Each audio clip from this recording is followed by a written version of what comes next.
कृष्णः गोपालनंदनः, गोपालनंदन कृष्ण।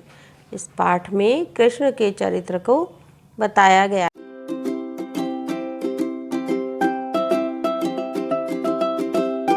सुविदितम एव श्री कृष्णः लोकोत्तरो महापुरुषः आसीत्। सुविदितम एव कि सु अच्छी प्रकार से, विदितम में विदित ही है कि सभी लोग जानते ही हैं। श्री कृष्ण लोकोत्तर संसार से ऊपर उठे हुए, महापुरुषा आसीत महापुरुष थे कि सभी लोग जानते हैं कि श्री कृष्ण लोकोत्तर महापुरुष थे। अयम महापुरुषः सहस्रेभ्य वर्षेभ्य प्राक् उत्पन्नः अद्यापि जनानां हृदयेषु विराजमानः अस्ति। अयम महापुरुषः यह महापुरुष सहस्रेभ्य हजारों वर्षेभ्य साल प्राक पहले उत्पन्न अद्यापि आज भी जनानाम लोगों के हृदयेषु हृदयों में विराजमान अस्ति हैं कि यह महापुरुष हजारों वर्षों पहले उत्पन्न हुए थे, लेकिन आज भी लोगों के हृदयों में विराजमान हैं। श्री कृष्ण से मातुलः कंसः अत्याचारी शासकः आसीत्। श्री कृष्ण का मातुलः मामा कंसः कंस अत्याचारी शासक आसीत था। श्री कृष्ण का मामा कंस अत्याचारी शासक था। सह पूर्वं स्वभगिन्याः देवक्याः श्री वसुदेवेन सह विवाहम अकरोत्। सह उसने पूर्वम पहले स्वभगिन्या अपनी बहन देवकी का श्री वसुदेवेन से श्री वसुदेव के साथ विवाहम अकरोत विवाह किया। कि पहले तो उसने अपनी बहन देवकी का श्री वसुदेव के साथ विवाह किया, पश्चात बाद में आकाशवाण्या देवकी पुत्रेण स्वमृत्यु समाचारम विज्ञाय उभौ अपि कारागारे न्यक्षिपत्। इसके पश्चात आकाशवाणी के द्वारा देवकी पुत्र के द्वारा स्वमृत्यु समाचारम अपनी मृत्यु के समाचार को विज्ञाय जान करके उभौ अपि दोनों को भी कारागार जेल में न्यक्षिपत डाल दिया। कि बाद में जब उसे आकाशवाणी के द्वारा पता चला कि देवकी के पुत्र के द्वारा उसकी मृत्यु होगी, ऐसा जान करके उन दोनों को कारागार में डाल दिया। तत्रैव कारागारे श्री कृष्ण जाता, तत्रैव वहाँ ही कारागारे जेल में श्री कृष्ण जाता हुए वहीं कारागार में श्री कृष्ण का जन्म हुआ। श्री कृष्ण से जन्म भाद्रपद मासस्य कृष्ण पक्षस्य अष्टम्यां तिथौ मथुरायाम अभवत्। श्री कृष्ण का जन्म भाद्रपद मासस्य भादौ महीने के कृष्ण पक्ष की अष्टम्याम तिथौ अष्टमी तिथि को मथुरा में अववत हुआ था। श्री कृष्ण का जन्म भादौ महीने की कृष्ण पक्ष की अष्टमी तिथि को मथुरा में हुआ था। मध्यरात्रे यदा अयम उत्पन्नः जातः तदा आकाशे घटाटोपाः मेघाः मूसलाधाराः वर्षाः आकुर्वन्। मध्यरात्रि में यदा जब अयम यह उत्पन्न जाता हुए तदा तब आकाश में घटाटोपा बहुत घना, मेघा बादल, मूसलाधार वर्षा अकुर्बन कर रहे थे। कि मध्य रात्रि में जब ये उत्पन्न हुए तब आकाश में घने बादल थे और मूसलाधार वर्षा हो रही थी। तदा रात्रि ही अंधकार पूर्णा आसीत। तदा तब रात्रि जो थी अंधकारपूर्ण आसीत थी, तब रात्रि अंधकारपूर्ण थी। परम वसुदेवः पुत्रस्य रक्षार्थम सद्यो जातं तम आदाय उत्तालतरंगां यमुनाम् उत्तीर्य गोकुले नंदगृहं प्रापयत्। तत्र बाल्यादेव श्री कृष्ण जनानां हृदय वल्लभः अभवत्। परम लेकिन वसुदेव पुत्रस्य पुत्र की रक्षा के लिए सद्यो जातम नवजात तम उनको आदाय लेकर के उत्ताल तरंगाम उछलती हुई तरंगों वाली यमुना को उत्तीर्य पार करके गोकुले गोकुल में नंदग्रहम नंद के घर को प्राप्त कराया कि लेकिन वसुदेव ने पुत्र की रक्षा के लिए उनको तुरंत ही नवजात उनको लेकर के उछलती हुई तरंगों वाली यमुना को पार कर गोकुल में नंद के घर को पहुंचाया। तत्र वहाँ बाल्यादेव बचपन से ही श्री कृष्ण जनानाम लोगों के हृदय वल्लभा हृदय के प्रिय अवगत हो गए कि वहाँ बचपन से ही श्री कृष्ण लोगों के प्रिय थे। बाल्यकाले अयं स्वसौन्दर्येण बाललीलया च सर्वेषां जनानां मनांसि अहरत। बाल्यकाले बचपन में अयम इन्होंने स्वसौन्दर्येण अपने सौंदर्य के द्वारा बाल लीलया च और बाल लीला से सर्वेशाम सभी जनानाम लोगों के मनांसी मनों को अहरत हरण कर लिया था, जीत लिया था। बचपन में इन्होंने अपनी सुंदरता और बाल लीलाओं से सभी के मन को जीत लिया था। कापी गोपिका तम अंके निधाय स्वगृहं नयति अपराम तम दुग्धम पायति अन्य च तस्मै नवनीतम ददाति।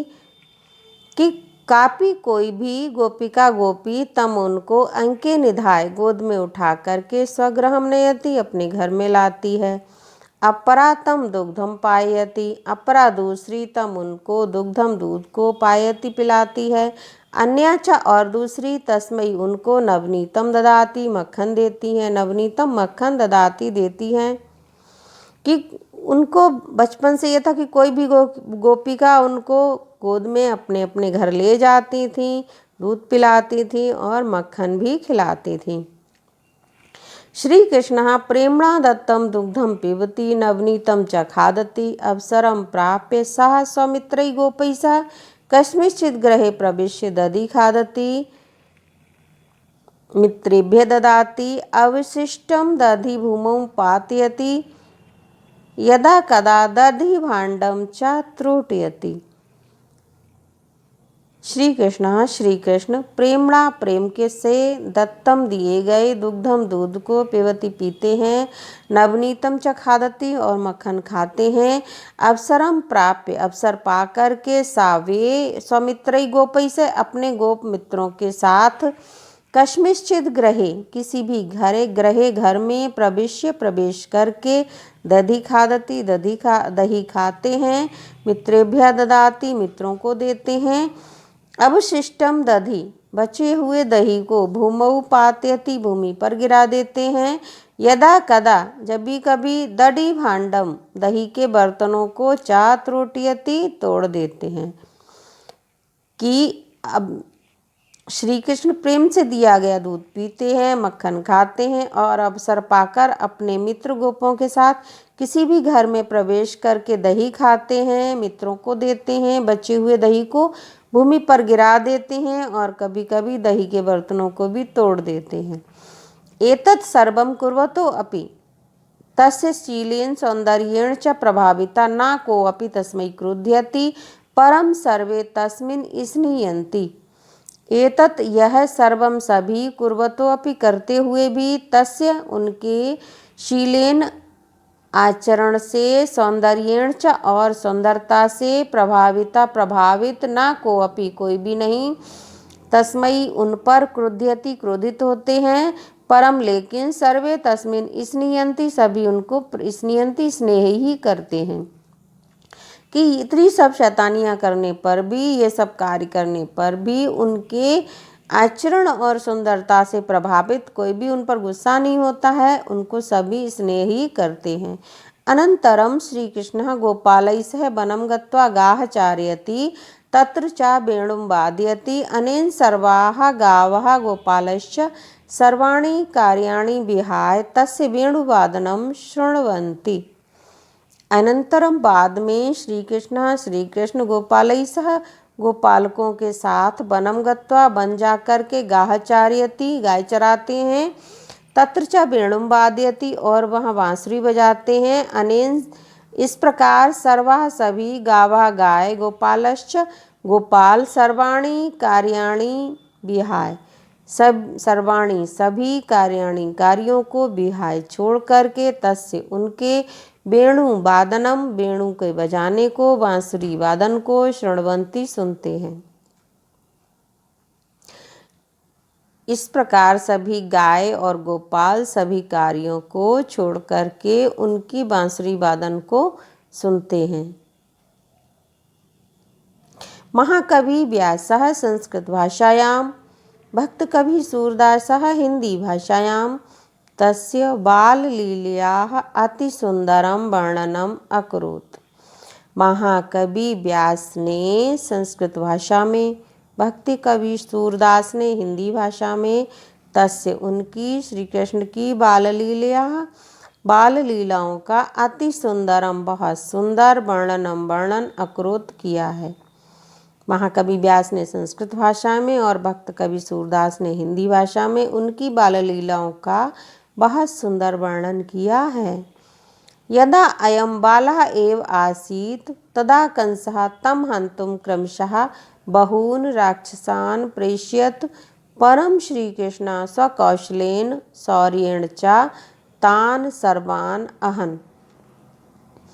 यदा अयम बालः एव आसीत् यदा जब अयम यह बालः एव बच्चे ही आसीत थे जब ये बच्चे ही थे बालक ही थे तदा तब कंस ने तम हंतुम तम उनको हंतुम मारने के लिए क्रमशः बहून बहुत से राक्षसों को प्रेषयत भेजा। परम लेकिन श्री कृष्ण ने स्वकौशलेन अपनी कुशलता से शौर्येण च और पराक्रम से तान उनको सर्वान सभी को अहन मार दिया।